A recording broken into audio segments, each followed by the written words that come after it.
gas-liquid phase changes, and heat energy. When a liquid's temperature is at its boiling point, an addition of heat energy causes a phase change from liquid to gas.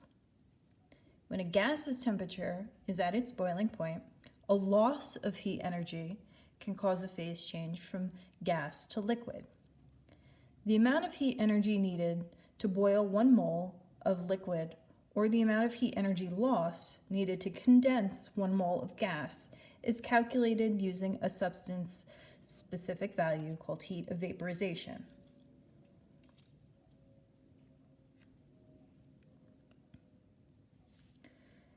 Energy is needed to boil a liquid. When a liquid is boiling, delta H will be positive. That energy is going into overcoming the intermolecular forces holding together that element or compound as a liquid. Energy is released when a gas condenses. When a gas is condensing, delta H will be negative. When we're going through this sort of phase change, there is no temperature change. When a liquid is boiling at its boiling point, when heat loss is, if you have water boiling at 100 degrees Celsius, you're not going to be seeing an increase in temperature until all of that water, all of that liquid, has been converted to steam. Then, once you've taken all of that water and converted it all to steam, then you can have an increase of temperature if you have excess heat energy being added.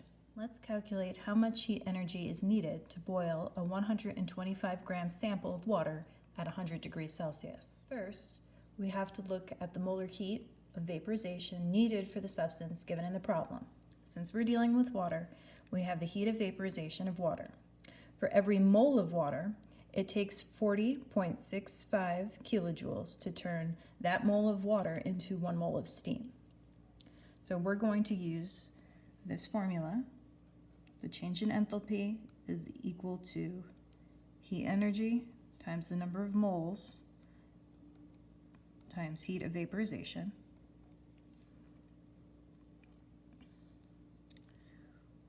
We know the amount.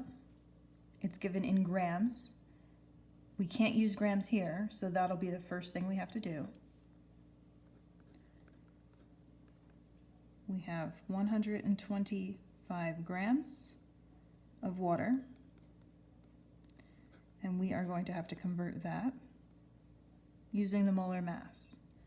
So in 1 mole of water, there are 18.02 grams of water.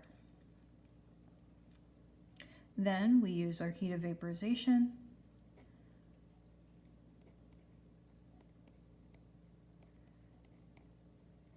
Notice how this is kilojoules. So moles, grams have canceled.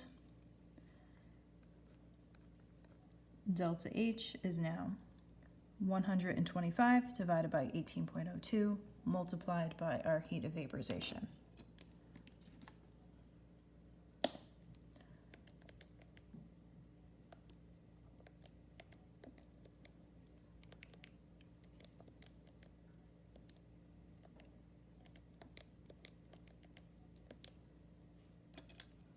So this means we have to add 282 kilojoules of energy to convert that much water to steam.